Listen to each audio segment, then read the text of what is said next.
सती मानती थी, इसलिए आपकी परीक्षा लेने भेजा है। अब आप कृपा करके हमारे पति हमें लौटा दें।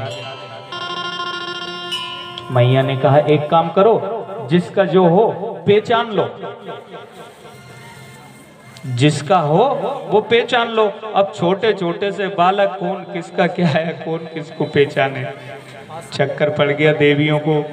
मैया के फिर से चरण पकड़ लिए। मैया आप ही कृपा करो, जैसा भी हो सके हमारा उद्धार करो, हमें हमारे पति वापस दे दो।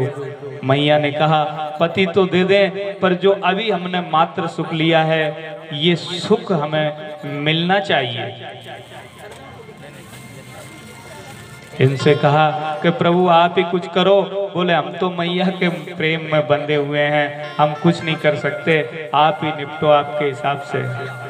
मैया ने कहा कि हमें पुत्र सुख प्राप्त होना चाहिए। देवियों ने कहा मैया को वरदान दो, आशीर्वाद दो। तीनों देवताओं ने प्रकट होकर कहा कि मैया हम आपके गर्भ से तीनों का मिश्रित रूप प्रकट होंगे, अवतार लेंगे। मैया ने भगवान दत्तात्रेय जी को प्रकट किया। बोलिए दत्तात्रेय जी भगवान की जय हो। तीनों देवों के रूप में भगवान दत्तात्रेय जी प्रकट हुए और मैया ने उनका लालन पालन किया। तीनों बहुएं अपने पतियों को लेकर वापस आती है। तो ऐसी हमारे भारत की मातृ शक्ति जो है वो इतनी प्रबल है कि अपने संकल्प से कुछ भी कर सकती है। आगे मैया ने सीता जी को समझाया कि पुत्री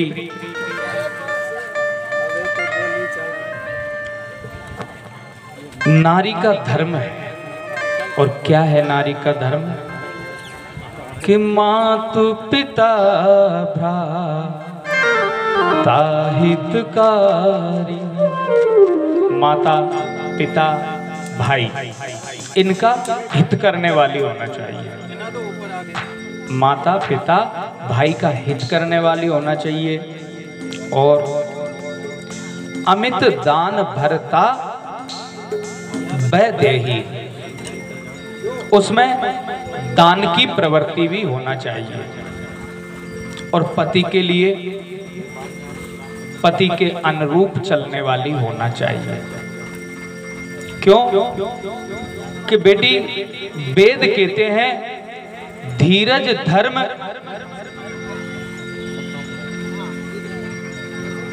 धीरज धर्म मित्र और नारी आपतकाल परखिए चारी। अपना आत्मविश्वास, अपना धैर्य, अपना धर्म और अपना मित्र और नारी, इन चार की परीक्षा व्यक्ति के संकट के समय में होती है। अगर धैर्य खो देता है तो उसके साथ कुछ भी गड़बड़ कर सकता है वो खुद। जो व्यक्ति धैर्य खो देते हैं, जिनका आत्मविश्वास टूट जाता है, जो एकदम से निराश हो जाते हैं, उनका आपने देखा होगा कोई फांसी लगा के, कोई कुएं में कूद के, कोई ट्रेन के आगे जाके आत्महत्या कर लेते हैं। ये होता है धैर्य का टूटना, अपना आत्मबल टूटना। धर्म, जो धर्म से विमुख हो जाता है वो अनाचारी हो जाता है। और मित्र कैसा होना चाहिए? जो अपने मित्र की संकट में रक्षा करे, उसको गलत मार्ग पर नहीं जाने दे और सही काम करवाए, धार्मिक कृत्य करवाए। और नारी अगर पति के पास कुछ नहीं बचा, बीमार हो गया, घर में कुछ नहीं रहा और छोड़कर किसी दूसरे के साथ निकल गई या अपने पिता के यहाँ जाकर बस गई, तो ये नारी की परीक्षा है, संकट के समय में भी अपने पति का त्याग ना करें। इन 4 की परीक्षा व्यक्ति के संकट के समय में होती है। अब कैसे पति को, नारी को कभी नहीं त्यागना चाहिए, उस पति की अंत तक सेवा करना चाहिए। क्योंकि किस्मत है,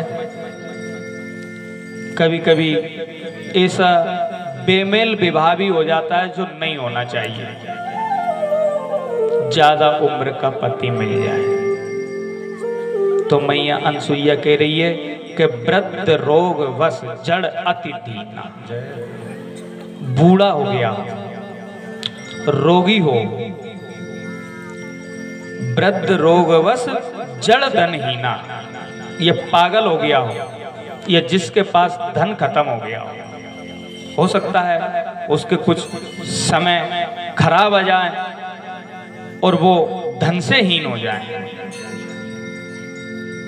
अंध बधिर क्रोधी अति दीना, अंधा हो जाए, क्रोधी हो, या ज्यादा ही दीन हो जाए, असहाय हो जाए, तो ऐसे पति को कभी नहीं त्यागना चाहिए।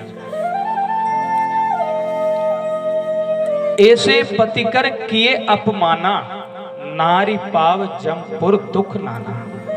और जो नारी अपने ऐसे पति का अपमान करती है, उसका त्याग करती है, वह यमपुर में जाकर के अनेक प्रकार की यातनाएं सहती है। अब एक बहुत अच्छा हमारी भारत भूमि पर एक सती ने उदाहरण पेश किया है। उसने अपने पति का त्याग नहीं किया। आपने नाम सुना होगा नल दमयंती का। राजा नल और दमयंती बहुत सुंदर थे। राजा नल भी और दमयंती भी कम नहीं थी। एक दिन राज सरोवर में राजा नल के यहाँ कहीं से 2 हंस उड़ते हुए आए और राज सरोवर में अटखेलियां करने लगे। राजा नल ने उनमें से एक हंस को पकड़ लिया। जोड़ा था, हंस को पकड़ लिया। हंस ने कहा, राजन मुझे छोड़ दो। बोले, तुम्हें मेरे महल की शोभा के लिए रखूंगा। बोले, राजन मुझे छोड़ दो, मेरे से आपके महल की शोभा नहीं होगी। अगर आपको आपके महल की शोभा बढ़ानी है, आपको आपके महल की शोभा बढ़ानी है, तो हम ऐसी राजकुमारी को जानते हैं जिसका नाम दमयंती है, और वो दामिनी जैसी दमकती है। दामिनी जैसी दमकना मतलब दमयंती, बिजली जैसी उसकी चमक है। जब हंस ने ऐसा कहा तो बोले, अब मैं उसको कहाँ खोजूं, कहाँ देखूं? बोले, महाराज आपको कुछ नहीं करना, आप मुझे छोड़ दो और मैं आपका ये प्रेम का जो भाव है वो दमयंती तक पहुंचा दूंगा। राजा ने हंस को छोड़ दिया। हंस को छोड़ दिया। हंसनी का जोड़ा वहां से उड़ा और दमयंती के बाग में जा पहुंचा। दमयंती के बाग में पहुंच करके हंसनी ने राजा नल की सुंदरता का बखान किया। दमयंती को भी राजा से प्रेम हो गया। उसने हंस से पूछा, भाई ये राजा कहाँ हैं, कहाँ निवास करते हैं? बोले, पूर्वोत्तर में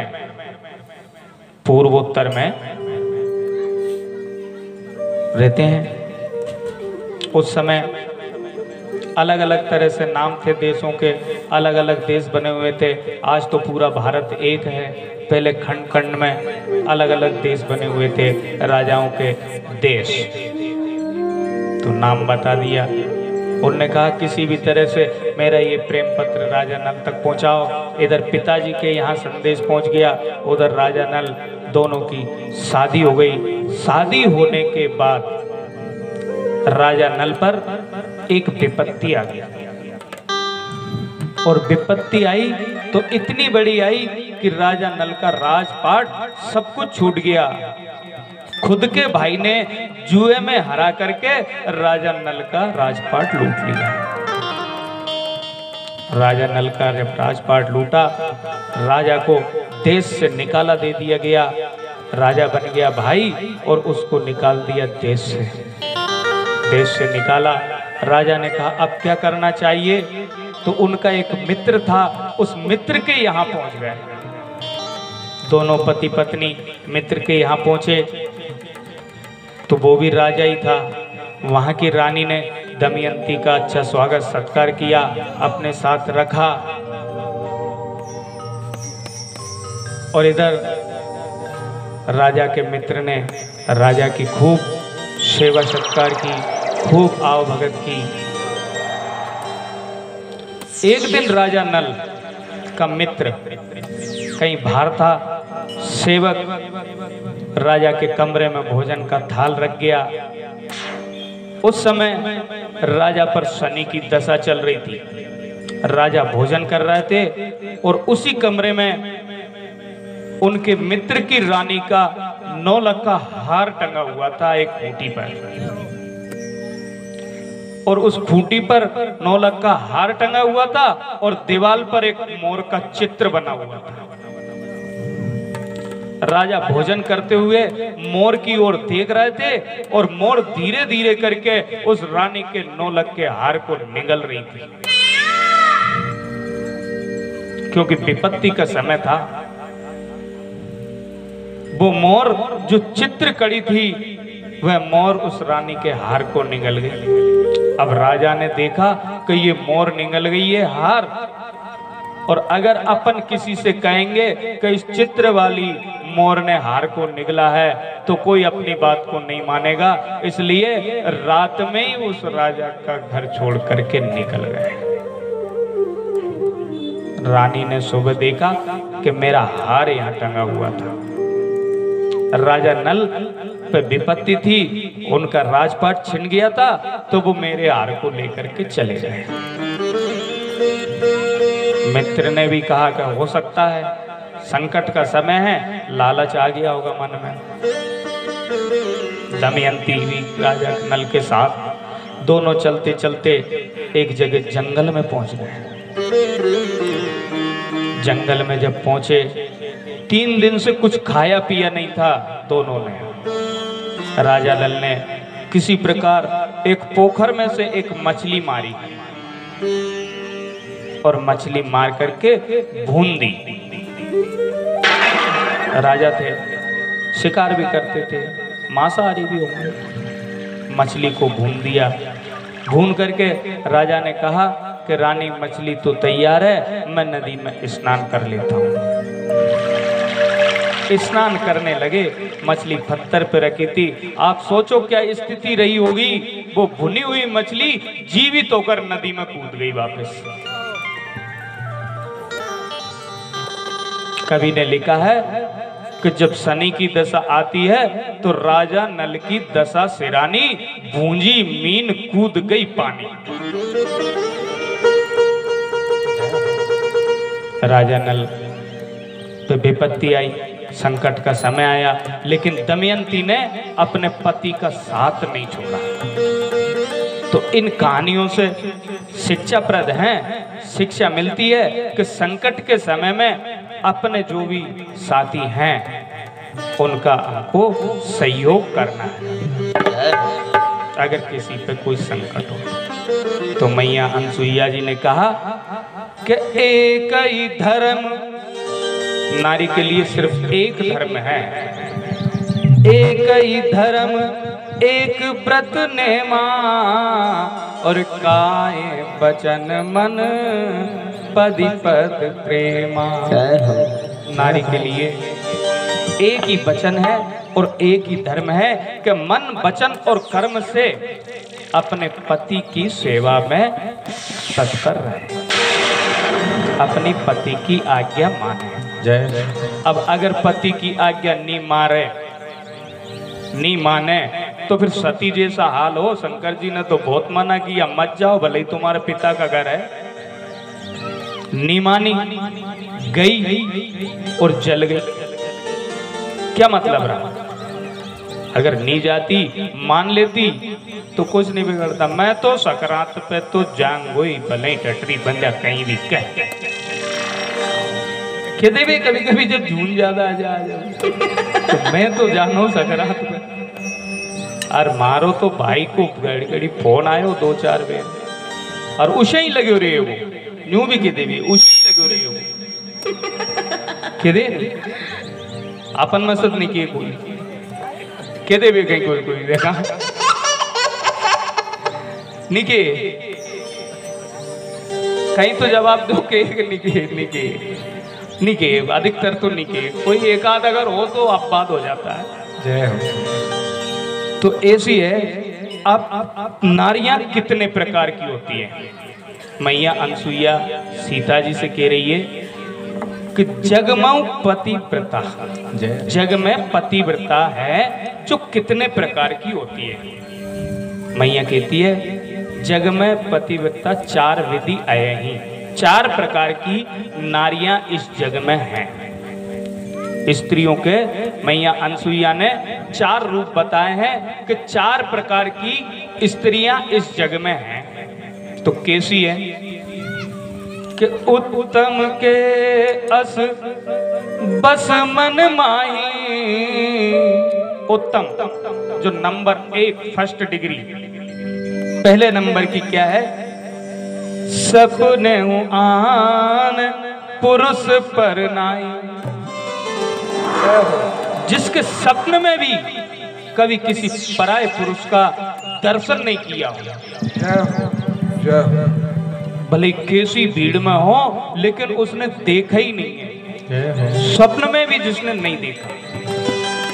दूसरे नंबर की मध्यम, और जो मध्यम प्रकार की है वो कैसी है कि मध्यम परपति देखई कैसे भ्राता पिता पुत्र निज जैसे, उसको दूसरे नंबर पे रखा है।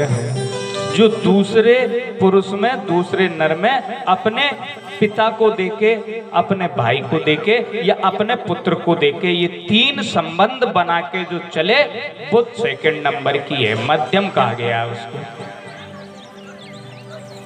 और तीसरे नंबर की बोले, तीसरे नंबर की वो है जो धर्म के अनुसार आचरण करे, धर्म विचार रहे, जो धर्म के अनुरूप आचरण करे वो तीसरे नंबर की है। और चौथे नंबर की बड़ी खतरनाक है साहब। अपन चौथे नंबर में तो किसी को जाना ही नहीं है। बस इस कथा में एक बात यही ध्यान देना है कि 3 नंबर तक तो माना पर चौथा नंबर पे नहीं जाना। चौथा नंबर कौन सा है कि बिनु अवसर मौका मिलना चाहिए। जो मौके की तलाश में रहती है, जाने हूं अधम नारी जग सोई, वो जो मौके की तलाश में है वो अधम है, वो चौथे नंबर की है। तो हमको तो मौका नहीं देखना है, हमारे कुल की जो रीति नीति है, हमारे कुल का जो धर्म है, हमारे घर का जो व्यवहार है, उसके हिसाब से हमको 3 नंबर तक हमारा सिस्टम चला। चौथा नंबर बदनामी का घर, चौथा नंबर बदनामी का घर। तो 3 नंबर तक दिया है मैया ने। और वो कह रही है कि ये चौथे नंबर वाली क्या करती है कि क्षण सुख लागी जन्म सत कोटि। एक क्षणिक सुख के लिए वो 100 कल्पों तक रोरब नरक में पड़ी रहती है। ये जो चौथे नंबर वाली है वो 100 कल्पों तक रोरब नाम के नरक में पड़ी रहती है। इसलिए बिना श्रम के और बिना कोई कर्म किए हुए जो पतिव्रत धर्म का पालन करती है वह इस जग में अपना यश प्राप्त करती है। और जो पति के प्रतिकूल हो जाती है वह जब दूसरा जन्म पाती है दूसरा जन्म जब वह प्राप्त करती है तो जवानी में विधवा होती है, जो पति का अनादर करती है, जो पति की अवहेलना करती है, जो पति को प्रताड़ित करती है, जो पति को तंग करती है, वह दूसरे जन्म में अपनी भरी जवानी में विधवा होती है। ऐसा तुलसीदास जी ने लिखा है, मैया अनसुईया जी ऐसा कह रही है। मैया कहती हैं, जब जानकी जी ने मैया के मुंह से ये सुना तो बड़ा सुख पाया और मैया को बार बार प्रणाम किया। बोलिए अनसुईया मात की जय हो, बोलिए श्री जनक दुलारे किशोरी जी की जय हो। जैसा कि पंडित जी बता रहे हैं, वो जिन माताओं की बात कर रहे हैं वो सतयुग की बात कर रहे हैं। अब कलयुग की माताएं कैसी होती हैं जरा ध्यान दें, जो चौथे प्रकार की पंडित जी बता रहे थे अभी। देखो देखो ये कलयुग का हाल, देखो देखो ये कलयुग, कलयुग का हाल। कलयुग में क्या हाल है? अच्छा, आप सब में से मंदिर कौन कौन जाता है जरा बताएगा मुझे? जो मंदिर जाते हो आप, माताएं बैठी इतनी सारी यहाँ पर, आप में से मंदिर कौन कौन जाते हैं? हाथ खड़ा कर सकते हैं बेशर्म होकर बिल्कुल। ये मंदिर जाते हैं, कोई बुरा काम नहीं करते हम लोग, सब जाते हैं ना। मंदिर किस लिए जाते हैं हम लोग? प्रार्थना करने के लिए, पूजा करने के लिए। और वहाँ जाकर क्या करते हैं, हमारे मित्र मिल जाते हैं। वो घर पर तो मिलते नहीं, मंदिर में मुलाकात होती है उनसे, तो उनके साथ कैसा बर्ताव होता है जरा ध्यान दें कि देखो देखो ये कलयुग, कलयुग का हाल। भगवान के मंदिर में भी श्रृंगार करके जाते हैं।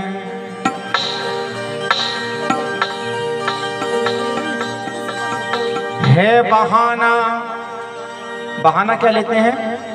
है बहाना पूजन का, दर्शन का,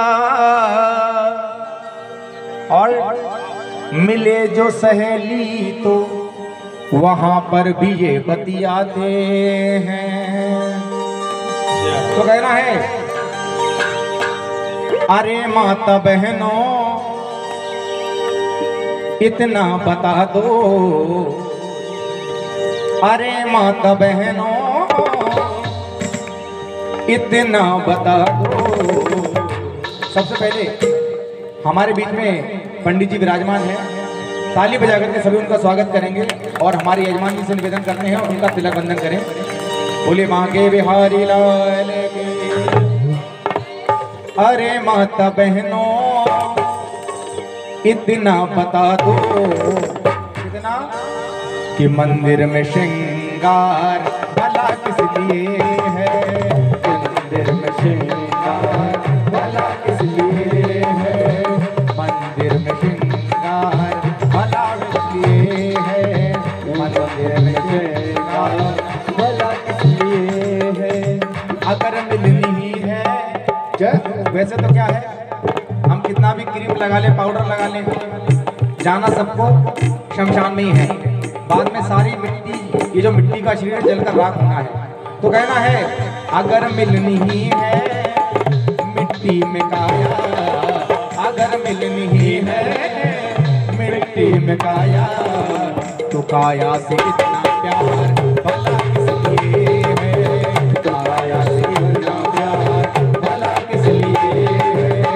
अरे माता बहनों रात बता दो, मंदिर में श्रृंगार भला किस लिए है? मंदिर में श्रृंगार भला किस लिए?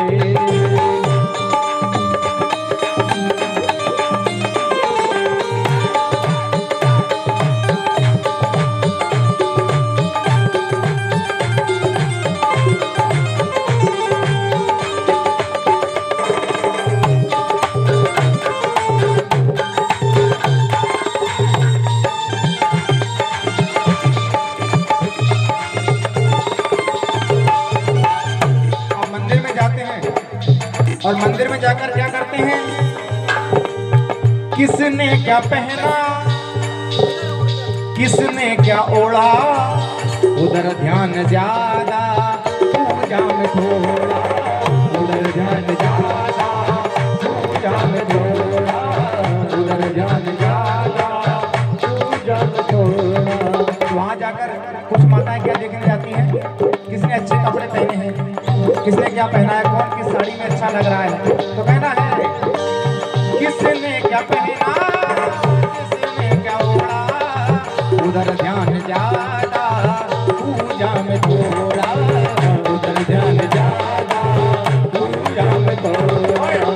अगर देखनी है, वहाँ क्या देखने जाते हैं, अगर देखनी है औरों की सूरत, अगर देखनी है औरों की सूरत, मंदिर की मूरत भला किस लिए है, मंदिर की मूरत भला किस लिए है, मंदिर की मूरत भला किस लिए है।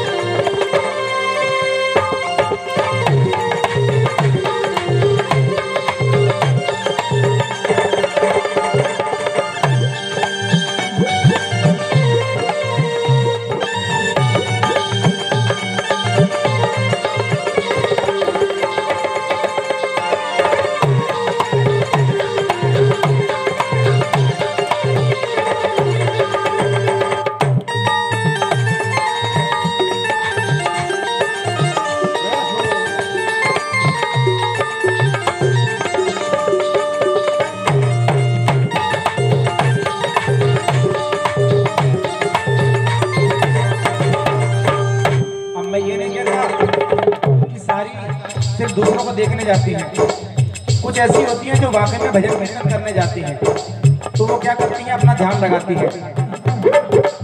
लेकिन जिनको दूसरों को देखने जाना है, वो क्या करती हैं, उनका ध्यान भंग करती हैं, उनको हिलाती हैं और कहती हैं देखो ये साड़ी सोने की पायल, देखो ये साड़ी सोने की पायल। क्या दिखाने जाती है, महंगी साड़ी महंगे गहने, और साथ में लेकर क्या जाती है, जरा ध्यान देना, देखो ये साड़ी सोने की पायल, मेरे गहने महंगे सारे मगर सस्ते चावल, मेरे महंगे गहने सारे मगर सस्ते चावल हो, मेरे महंगे गहने सारे मगर सस्ते चावल। इन्हें चाहिए जो सब कुछ ही महंगा, इन्हें चाहिए जो सब कुछ ही महंगा, मंदिर के चावल अलग किस लिए है, मंदिर के चावल अलग किस लिए है, मंदिर के चावल अलग किस लिए है।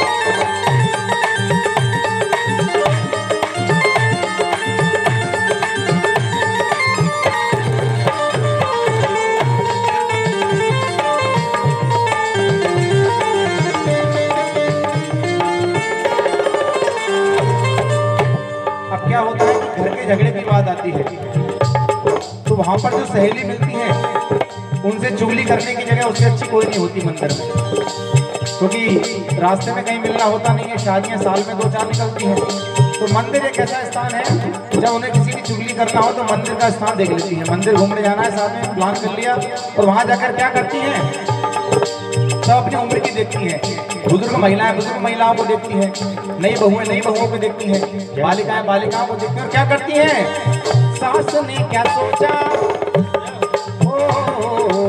सास ने क्या सोचा, बहू ने क्या बोला, सास ने क्या सोचा, बहू ने क्या बोला, सास ने क्या सोचा, बहू ने क्या बोला, और सारा भेद जा करके मंदिर में खोला, सारा भेद जा करके मंदिर में खोला, सारा भेद जा करके मंदिर में खोला।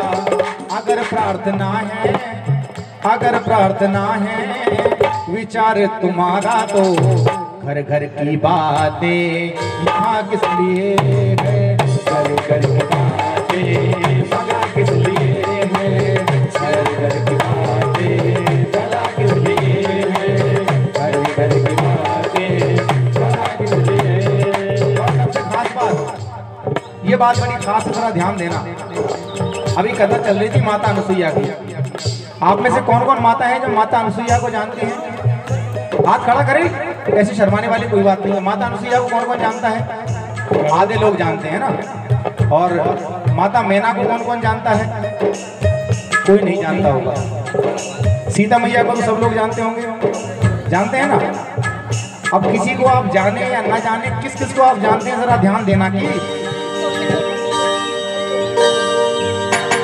सती सीता मैना अंजना को न जाने, किसको जानते हैं? अक्षरा आनंदी और दया की हिमाने, अक्षरा आनंदी और दया की हिमाने। अक्षरा आनंदी और दया को सब लोग जानते हैं ना, टीवी सीरियल वाले सब जानते हैं उनको, है ना।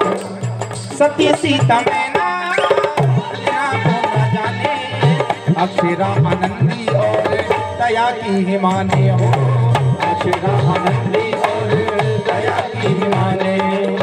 अगर टीवी ही है आदर्श तुम्हारा, अगर टीवी ही है आदर्श तुम्हारा, तो कथा का ये सत्संग भला किस लिए है, कथा का ये सत्संग भला किस लिए है, कथा का ये सत्संग भला किस लिए है, कथा का ये सत्संग भला किस लिए है, कथा का ये सत्संग भला किस लिए है।